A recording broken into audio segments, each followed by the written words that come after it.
papalakihin natin guys. Mga pangkarni. Ayan. Inuula namin. Yan yung maganda pag may may native kayong baboy. Tapos gusto ninyong magtanim. Ipapaano nyo lang, iuulan nyo lang. O tingnan mo. Dati ang gabihan, tapos parang gusto kong taniman siya ng kangkong. Kaya inula namin dyan. 3 araw pa lang yan. Tapos maganda kasi pag yung inuulahan mo ng ganyan, mga 1 buwan, iulam mo yan ng mga 1 buwan, sobrang tagal tumubo ng damo. Kaya maganda siyang taniman.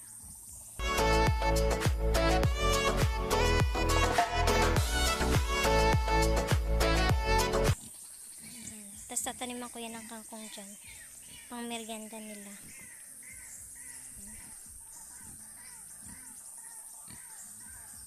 Malaki na sila.